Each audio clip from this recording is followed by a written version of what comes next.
Good evening and welcome to Newswatch here on Hope TV. It's my pleasure to bring you today's news happenings. My name is Melissa Oduor. On the sign language with me is Boniface Mureithi. Newswatch begins now. Now, the government has released 30.5 billion shillings to cover secondary school education capitation and loans and scholarships for students in universities.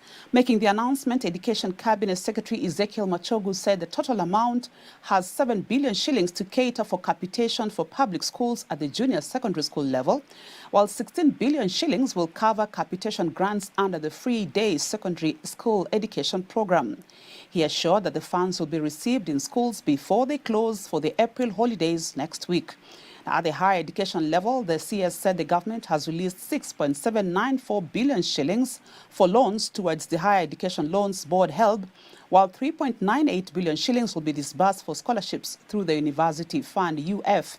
This brings to 32 billion shillings and 12 billion shillings, the total amount released by the government for loans and scholarships, respectively, this financial year. Upon assumption to office, President William Ruto established the Presidential Working Party on Education Reform, which delivered a report with recommendations after extensive engagement with key stakeholders. This led to the President committing to implement the recommendations so as to transform the education sector to support development. In line with this, Deputy Rigathi Gachagua has asked the Ministry of Education and the Teachers Service Commission to establish a technical team to lead implementation of the recommendations of the Presidential Working Party on Education Reform. Speaking during a meeting with the leadership of the Ministry of Education and TSC at his official residence in Karen, Nairobi, the DP said the technical team will lead in the establishment of a common strategy of considering the respective mandates and needs of the MOE and the TSC and other stakeholders. We don't want a parallel effort because it will not help the process. So we want to understand what TSC wants. It is fair enough. What the ministry wants is fair enough, but it must be within one framework. We cannot work at cross purpose. We cannot work differently because we are one country, we are one government, we are one people. And all this is to the benefit of our children and the benefit of the stakeholders of the educational system. The DP has said that Kenyans demanded for the reforms and they have been waiting for too long, reiterating that the education sector is key to the country, the reason why almost 30% of the government's budget was committed to education. The educational sector is so important to our administration and to the country. That is why we have appropriated 27% of the national budget to the educational sector, and the importance of learning and our children and the sensitivity around the school space. We cannot afford to get it wrong. There is beauty in harmony. There is success when people work together. It helps a lot when we all pull in the same direction. People may have divergent opinions, but there should be a forum where all those divergent opinions are brought together, harmonized, and then we get a common good. After the deliberations, it was agreed the names of the technical team be submitted within a week and work to commence immediately. Kennedy Kimani, Hope TV Newswatch, Nairobi. That's Deputy President Rigathi Gachagua there with Ministry of Education officials and the Teachers Service Commission officials in a meeting to establish a technical team to lead the implementation of the recommendations of the Presidential Working Party on Education Reforms at his current residence. There, our very own Kennedy Kimani giving us that report. Now, moving on. The government has announced plans to establish treatment and rehabilitation centers across all the 47 counties. Speaking in Mombasa during the inspection of the Miritini Drug Treatment and Rehabilitation Center to expedite its completion, Interior Cabinet Secretary Kithure Kindiki said such facilities will be funded by the national government in partnership with county governments. Here's Nelias Wanjiru with more.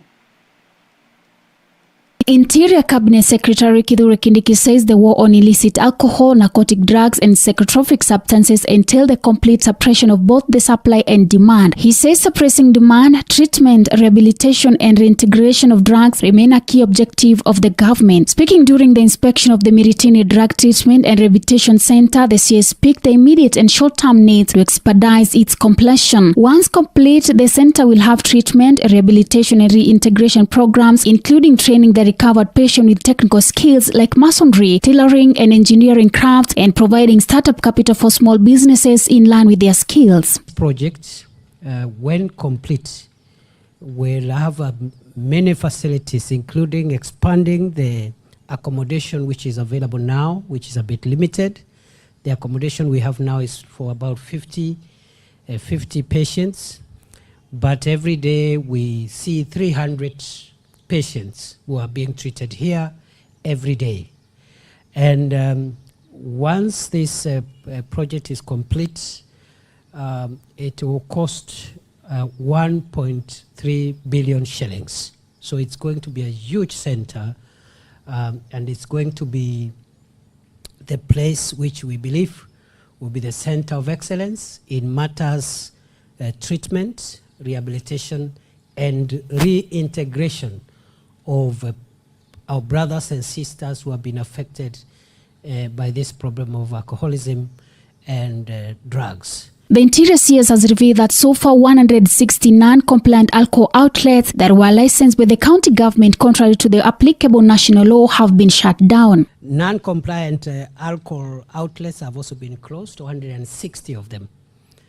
Either they were operating without licenses or they were licensed by the county government contrary to the applicable national law.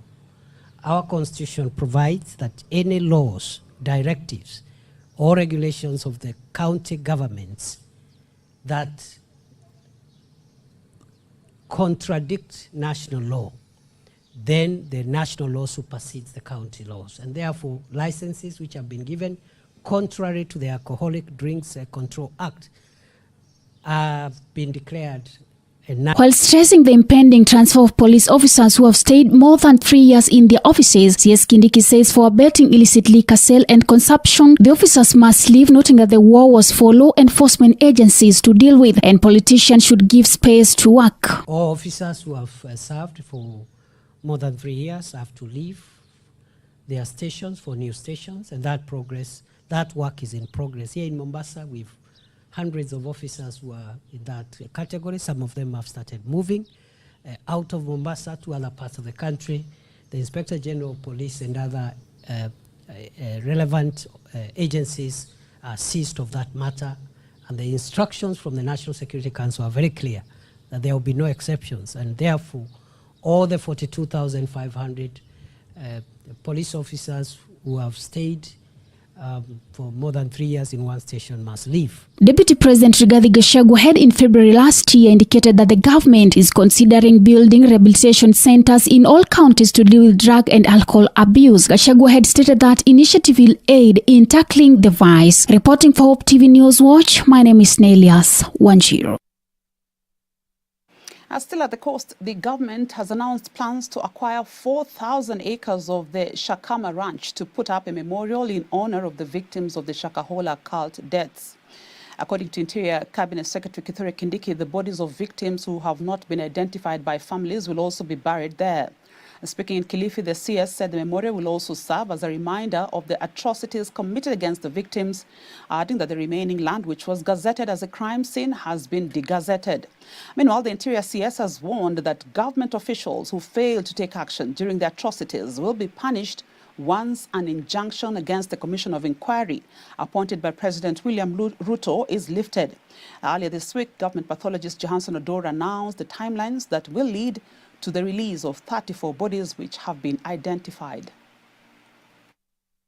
As you're aware, in March last year, one of the worst tragedies to ever occur on the soil of our country occurred in this county. Just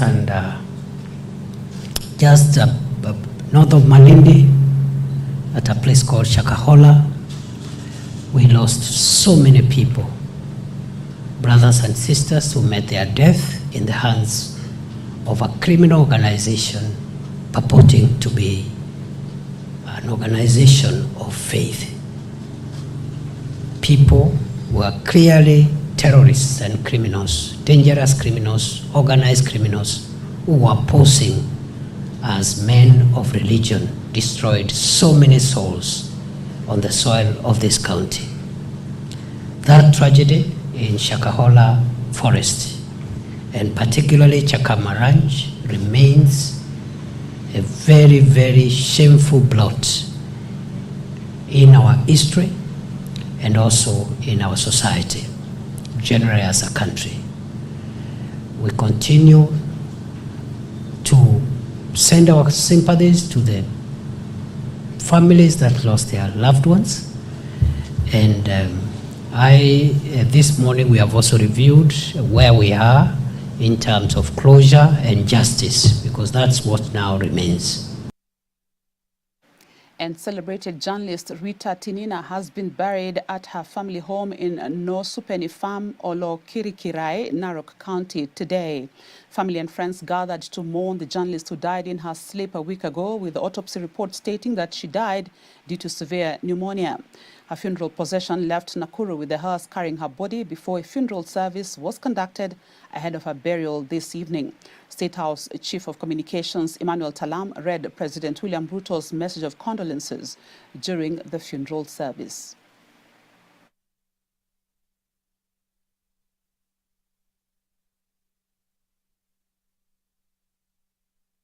Let's take a fast short break here on Hope TV Newswatch. We'll be back with many more news items. Don't go too far.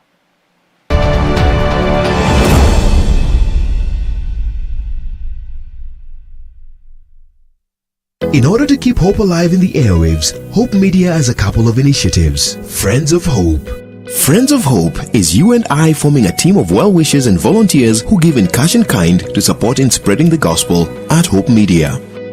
Currently, Hope Media is running a campaign under Friends of Hope dubbed 100 for 1. Through the campaign, Hope Media is asking Hope FM and Hope TV listeners and viewers to give just 100 shillings in order to reach one more soul with the message of hope and the gospel. Engage with us on our social media platforms at Hope FM Live and at Hope TV Kenya. Kuwa rafiki mso leo. Hope TV is where you look and live, with an excellent selection of the best Christian programming consisting of local and international content, of inspirational stories, talk shows, Bible commentary, youth, health shows, children entertainment, contemporary gospel music, extended times of worship, live broadcast, news, movies, drama, Christian ministry programs, and so much more. Hope TV is another quality service from Christ is the Answer Ministries, with over 45% of authentic and credible local content every week. Hope TV is a sister station to Hope FM, Kenya's leading Christian radio station, with footprints across the country. Tune in to Hope TV, where you look and live. Thank you for choosing Hope TV, the channel that brings you hope, entertainment, and inspiration. We value you and would like to serve you better. Talk to us by scanning this QR code on your screen, or go to our social media page at Hope TV Kenya and click on the survey link by the name Hope TV Survey. It will just take a few minutes but means the world to us. We value your feedback. Hope TV, look and live.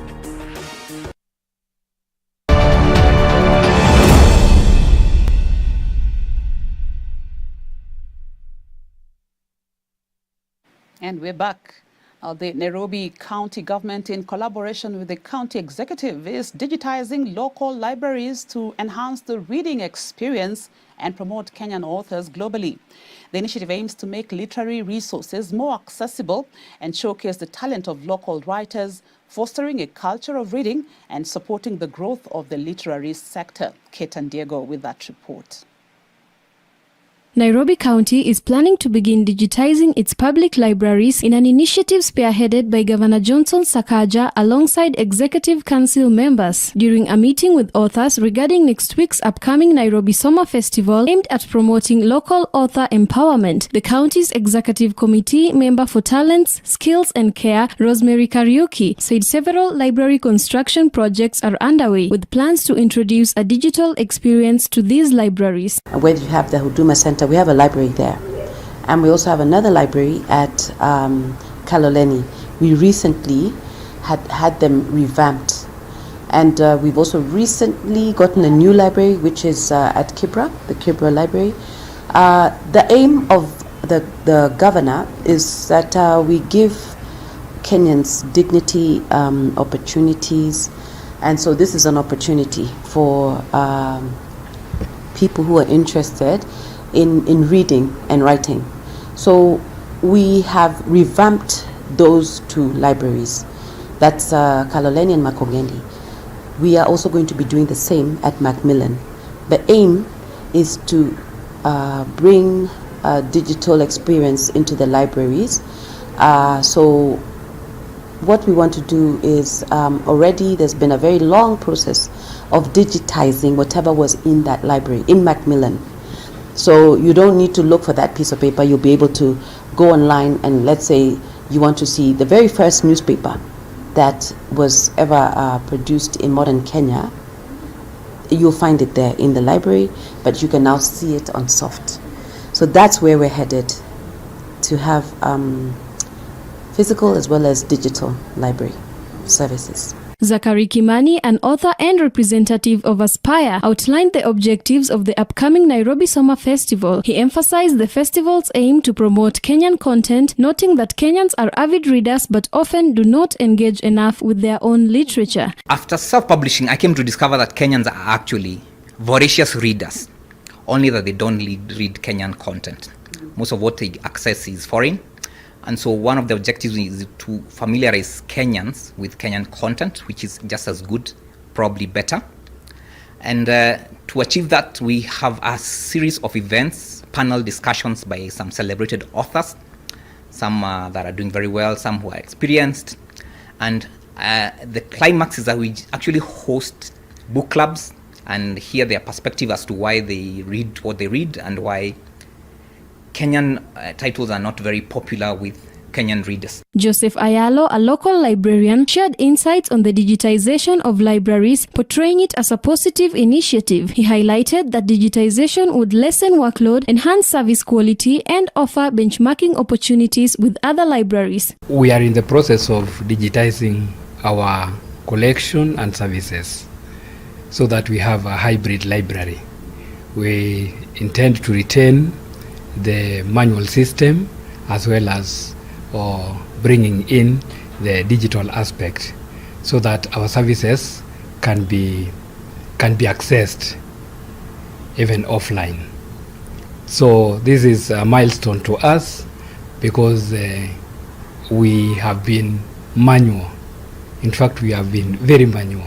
So being that the digitization aspect is coming in, we'll be privileged to benchmark with other libraries which have adopted the digital platforms.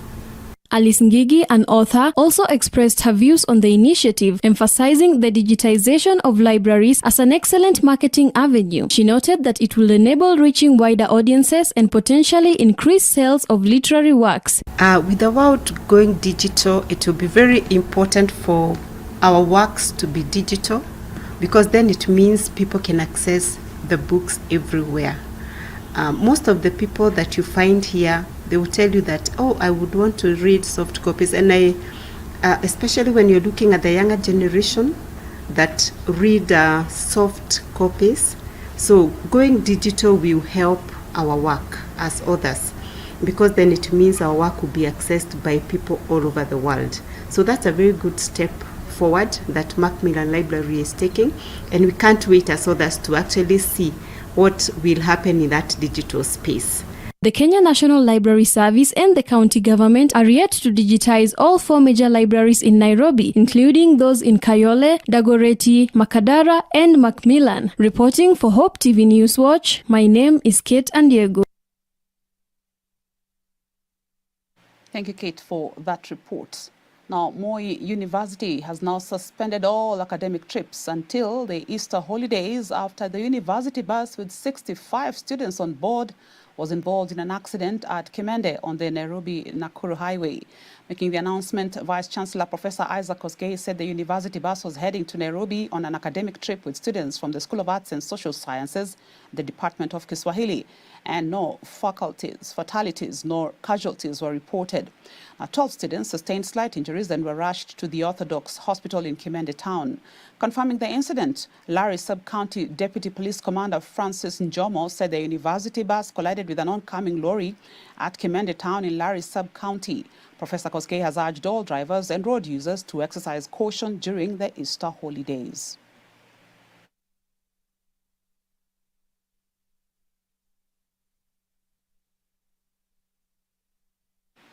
Students at Kametho Primary and Junior Secondary School in Siaya County will have a chance to improve their learning outcomes as the M-Pesa Foundation is set to renovate and construct new facilities worth 35 million shillings. In a statement, the foundation said it will renovate 6 classrooms from grade 1 to 6, construct 3 classrooms for junior secondary school, and renovate an early childhood development center, ECDE center.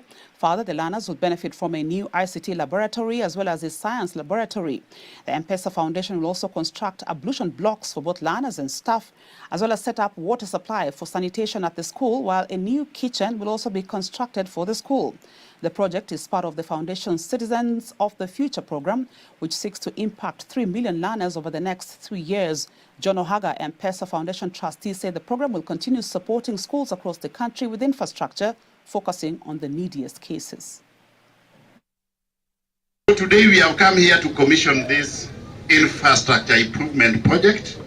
I want to sincerely take this opportunity to thank Safaricom M-Pesa Foundation for giving this school a whopping 35 million shillings by way of infrastructure upgrade. That money will go towards, as you have been told, construction of classrooms, both for the ECD and the primary section, administration block, ablution block, ICT laboratory, among others. So this is a good gesture. It is not easy to get 35 million shillings at one go for upgrade of a school.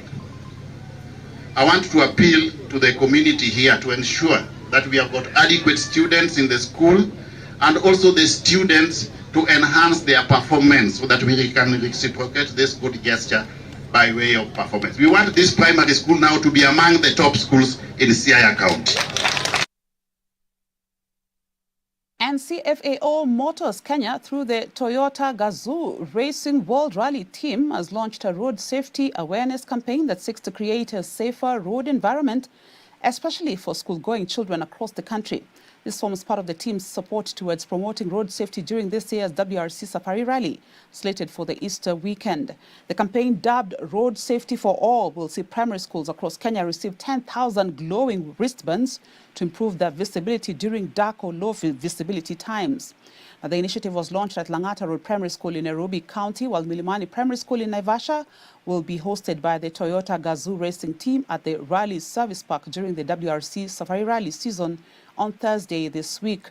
Speaking during the official unveiling of the project, CFAO Motors Kenya Managing Director Arvinda Reel noted that the long-term goal of the initiative is to instill a clear understanding of road safety rules, induce positive and behavioral transformation, given that the number of children lost through road traffic injuries has been on a consistent rise in the recent years. Yari, that we have got these wristbands that we want to give you. We will be distributing 10,000 of these wristbands to students around Kenya. So this wristband is very easy to wear, as demonstrated. You can also use it as a ruler, but do not use to beat your fellow students. Do not, because we are not here to beat each other. But this is, whenever you're going home, please wear it. because it's a lot easier to just wear it. It's reflective, and anybody who's driving can actually see you when even you're walking in the dark. Sivyo? Mumefahamu? Excellent, excellent. So they will glow, and this is really to be designed to, like I said, reflective glow at night, assist in improving the visibility. And together with NTSA, Bwana Director, we shall design really the road safety training material that the children and teachers can use as a catalyst of inclusion of topic into, I think, our school curriculum going forward. I think this is something that we really want to do. And I think it's important that we as Toyota are fully committed to spearheading the movement of accident-free roads. And that is very, very important for us. And our commitment to road safety is deeply ingrained in our principle. And as we take the future, we would like to see possibly a zero road fatality, especially on the children. So what we have dubbed this campaign to be is road safety for all. National news now. Rescuers have lost hope of finding more survivors of the Baltimore bridge collapse. According to the Coast Guard, efforts have now switched to looking for bodies of the missing and more answers to why a container ship smashed into the span. Such drivers were expected to return near dawn to the water surrounding the twisted ruins of the bridge in Baltimore Harbor to search for 6 workers missing and now presumed dead.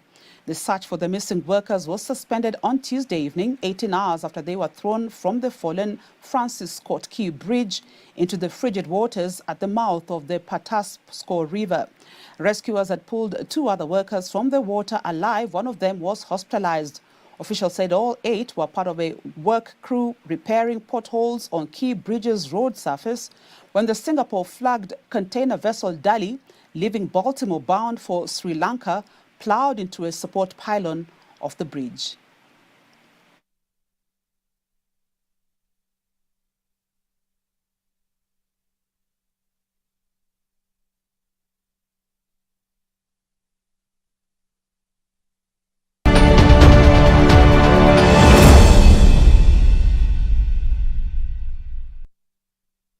To business news now, the Kenya Transport Association has submitted a proposal to the Parliamentary Committee on Trade, highlighting what it considers as unfair practices in the local logistics sector that favor multinationals. Some of the key concerns raised include the abuse of the dominant market position by multinational companies in the local logistics sector, disparity in investments, predatory pricing, and limited local participation despite local entrepreneurs owning a majority of the trucks. Headed by the Transport Chair Newton Wango, the association is proposing to secure at least 70% of the logistics contract for the local entrepreneurs who own 90% of the trucks, stating that the local investors reinvest their profits within, thus boosting the country's economy, unlike the multinationals who repatriate their income to their respective countries.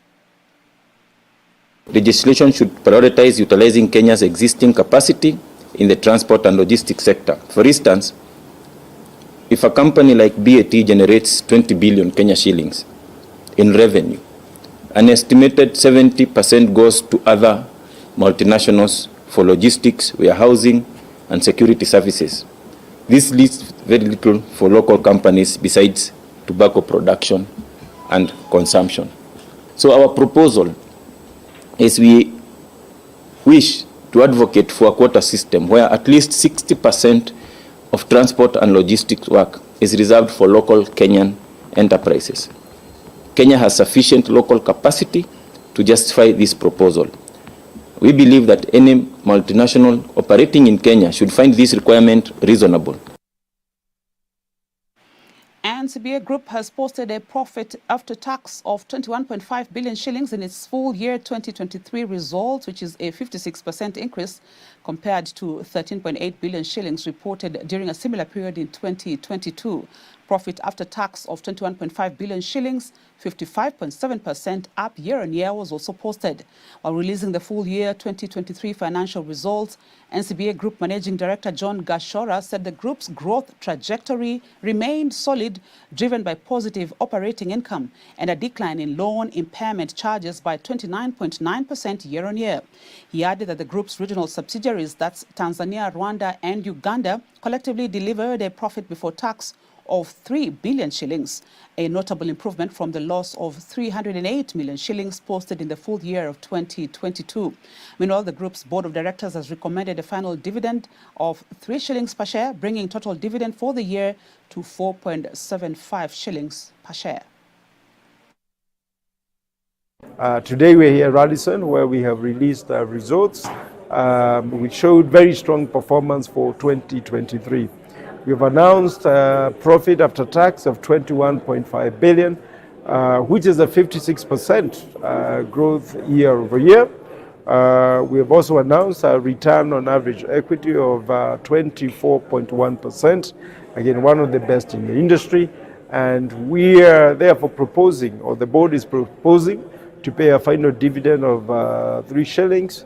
That added to the interim dividend will be therefore paying a full year dividend of 4 shillings and 75 cents.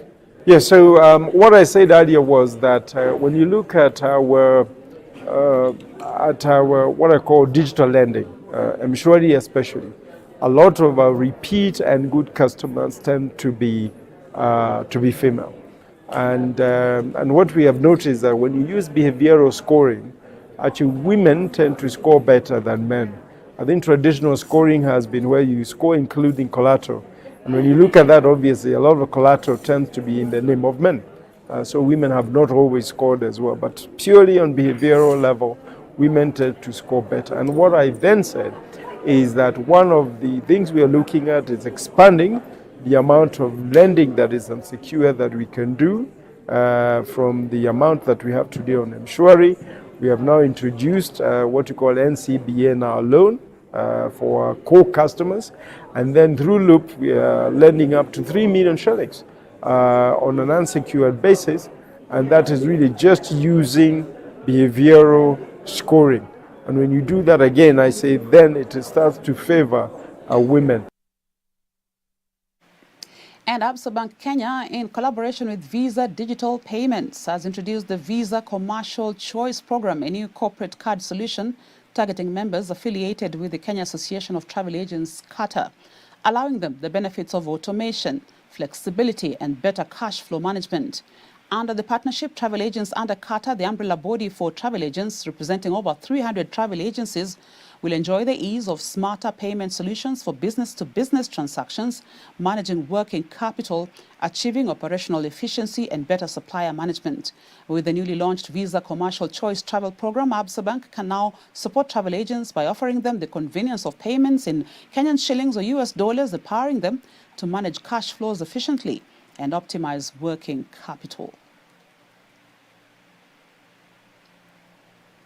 What this product or solution does is to offer us an opportunity to be able to partner with Absa and Visa, one, to extend security, through bank guarantees, and they are offering us, fantastic offers, up to 50% underwriting by the Africa Guarantee Fund, and for women-led organization, they're enjoying up to about 75% of their bank guarantees actually underwritten. So what this is doing is it's releasing working capital, for travel agents to be able to grow their businesses, expand their operations, and lifts off just that pressure of having to raise very high, bank guarantees that they pay for their business, so they can focus on what they do best, which is arrange and create, memorable travel experiences to their clients. So, it's really a great day for us at Absa, where we've had the opportunity to partner with the Kenya Association of Travel Agents and Visa to bring a fast market to our clients in the space of payments. The travel industry and the payments industry have got this symbiotic relationship, and as banks and as Absa, we find ourselves right in that interplay, creating payment solutions that work for our customers. And today, first in the market payment solution. This product is actually a combination of multiple products, and as I mentioned, it actually works very harmoniously together. So you got the first part, which is your commercial corporate card, and that allows for working capital, implementations for the Qatar members. So they will have up to 50 days, typically interest-free. You then have your clients, your corporate clients, who like to maintain a 30-day payment period. And you would find normally, that leaves the Qatar members out of pocket. So we are willing to work with APSA, with Qatar, and their underlying clients to move them onto the corporate commercial card.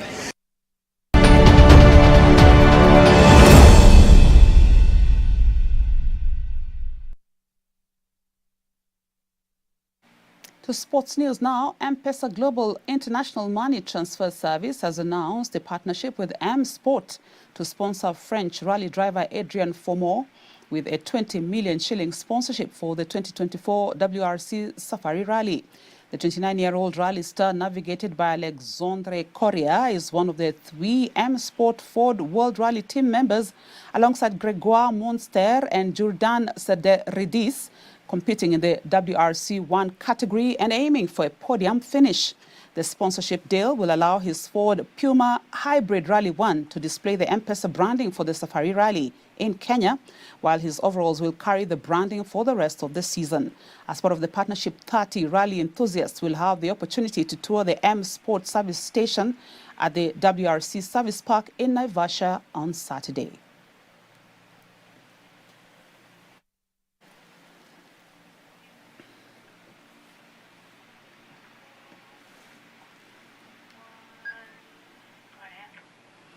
That's how we wrap up Newswatch tonight. Many thanks for having kept me company throughout this newscast. My name is Melissa Oduor. Boniface Muredi has been on the sign language. On behalf of the entire production crew, have a good night.